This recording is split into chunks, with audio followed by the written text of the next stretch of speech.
cadrul unui proiect mai larg inițiat de Institutul francez, proiect ce abordează teme de optică, în particular este vorba de laser, de noul laser ce urmează a se construi la Măgurele. Asociația noastră, Asociația Secular Umanistă din România, a adus și o expoziție interactivă de optică pentru copii. Pentru că până să discutăm de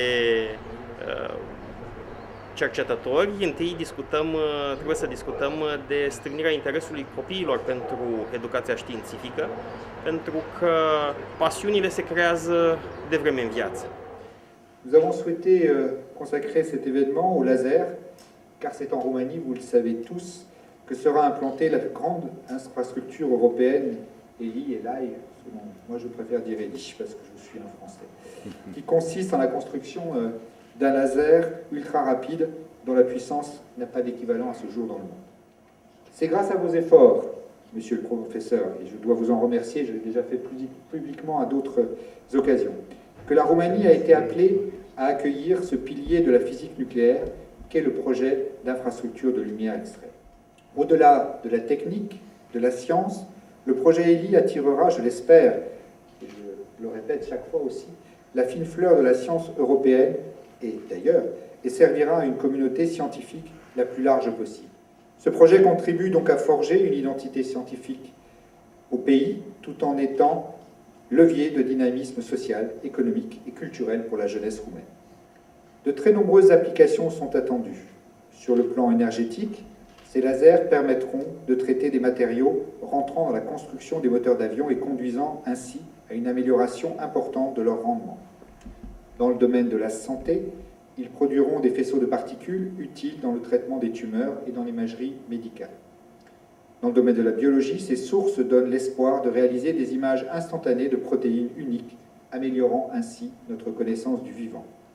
Enfin, dans le domaine de l'environnement, ils pourraient jouer un rôle pour la recherche dans l'identification et le traitement des déchets nucléaires. Je vais donc vous décrire un petit peu pourquoi on fait ça. Pourquoi on développe ces lasers avec des puissances de l'ordre de pétawatts. Le pétawatt, c'est quand même 1000 fois la puissance du réseau électrique mondial. Donc je commence par cette slide. Sur cette diapositive, on voit Peter Higgs. Vous connaissez tous, j'espère, Peter Higgs, qui vient d'avoir le prix Nobel pour justement la découverte de la particule de Higgs. La particule. Et à côté, il y a Charles Townes, en fait l'inventeur du laser. Et la raison pour laquelle j'associe ces deux personnages sur la même slide, c'est parce qu'actuellement, c'est ce qui va se passer avec les lasers de très forte puissance. Mais parce que le vide, en fait, il gouverne toutes les lois de la physique et aussi toutes les constantes fondamentales viennent du vide. Donc, mais il y a cette question du vide. Qu'est-ce qu'est le vide, Le vide qui est dépourvu, bien sûr, de tout atome et molécule. Eh bien, la personne vraiment qui a commencé à mettre le doigt dessus, vraiment, c'est Newton. Parce que Newton, il a introduit la gravitation universelle, et parce qu'il se posait la question, pourquoi est-ce que la Lune est attirée par la Terre, Qui est-ce qui attire la Lune à la Terre, C'est la première fois qu'on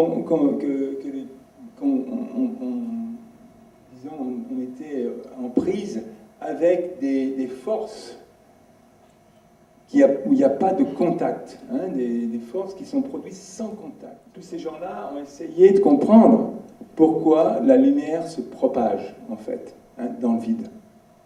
C'est pas évident, ça, parce que il y a justement ce monsieur qui s'appelle Augustin Fresnel, qui est un étudiant, un ancien polytechnicien, qui, lui, a prétendu que finalement, il n'est pas question, il devait y avoir un éther pour que la lumière puisse se propager.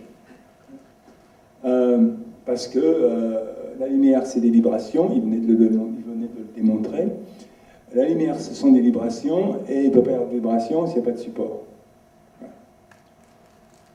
Après, bien sûr, beaucoup de gens ont travaillé là-dessus, encore une fois, mais c'est donc Einstein, avec la relativité, special relativity, qui finalement s'est rendu compte, il s'est dit, ben oui, mais finalement, l'éther là-dedans, parce qu'il y avait des expériences de Michelson et de Morley, l'éther ne semble pas du tout avoir d'influence dans nos équations, etc. On n'a pas besoin. Okay. Et il a été obligé de revenir sur ce point de vue avec la relativité générale. Donc, et là, donc c'est un extrait d'une de ses lectures où il dit que finalement la relativité générale sans éther n'est pas imaginable, hein, parce qu'il ne pourrait pas y avoir de propagation de la lumière, bien sûr, mais aussi parce qu'on ne pourrait pas mesurer l'espace et le temps. Ce qui reste, c'est le vide quantique. Hein. Ce vide quantique qui est composé de particules virtuelles, réelles et virtuelles, hein, et qui sont continuellement ensemble.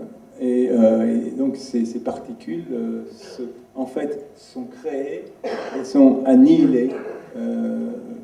Et donc le vide, c'est absolument plein d'activités. Alors, donc, évidemment, on voudrait aussi démontrer vraiment, avec le laser, quels sont les constituants du vide. Hein. Alors, pour le démontrer, eh bien, il faut faire bouillir le vide. Bon, il y a toutes ces paires qui sont dans le vide, et bon, qui sont animées, qui naissent, qui disparaissent, etc. Hein. Et si maintenant j'envoie un champ électrique important, alors les paires, donc ces espèces ces électrons, ces positrons, pratiquement qui circulent sur une espèce de cercle, vont se déformer, et on va assister à une polarisation, hein, de ces particules. Et jusqu'au moment où, bien sûr, le champ est très très élevé et elles vont, va se casser. Et là, la lumière va se transformer en électrons et positrons. C'est-à-dire que vous allez créer de la matière à partir du laser, à partir de la lumière. Ce que l'on doit trouver, si on fait cette expérience, et j'espère qu'on la fera à Magorelle, c'est un rapport entre l'indice perpendiculaire et l'indice parallèle, qui, elles, bien sûr, sont vos fonctions d'intensité. Et donc, si on fait ce rapport, le rapport doit nous amener à 4/7. Donc, c'est très simple. Maintenant, si on ne trouve pas les 4/7, ça veut dire qu'il y a autre chose dans ce vide. Hein. Et là, ça sera quand même une découverte importante. Et cette autre chose, par exemple, pourrait être le dark matter. Hein. Dark matter, on sait que la matière que l'on connaît correspond à peu près à 4% seulement de la masse totale, hein, de la matière. Je parlais bien sûr actuellement de ce qui se passe à Magorelle, hein, sous la direction de Nikos Zamfir, qui est ici. Et donc, il y a actuellement une infrastructure qu'on appelle ELI-NP, hein, ELI Nuclear Physics. Et sous cette infrastructure, vous voyez, qui est magnifique, il va y avoir donc un laser de ce que je vous ai, du type que je vous ai décrit pour faire le genre de physique dont je parlais. Voilà. On va travailler à des intensités qui sont de l'ordre plutôt de 10-23 watts par centième, c'est-à-dire 8 ordres de grandeur. Alors, comme je disais toujours, 8 ordres de grandeur, c'est c'est 1 micron par rapport à la Tour Eiffel. Hein. On est encore très ravis de vous avoir reçu, parce que c'est finalement vous qui avez un peu ouvert la voie à ELI en Roumanie et qui permettent d'arriver là où on en est maintenant. Et un projet qui... c'est vrai que vous avez parlé qu'il y avait 3 projets de laser. Il y a un projet en République tchèque, il y a un projet en Hongrie, et puis la Roumanie est arrivée un petit peu après, et la Roumanie maintenant est largement devant. Et le bâtiment est en construction, le laser va se faire construire par Thales, un accélérateur va se faire construire, et tout ça va fonctionner en 2017, n'est-ce pas, monsieur Zamfir? Donc, on doit préparer de la formation d'ingénieurs, on doit préparer également des chercheurs qui seront capables de faire fonctionner tout cela, qui seront capables de mettre en place de la recherche à ce niveau-là. Et donc, il y a une ouverture absolument phénoménale qui peut se produire en Roumanie. Et j'invite les étudiants à bien y réfléchir, à participer à cette évolution des choses.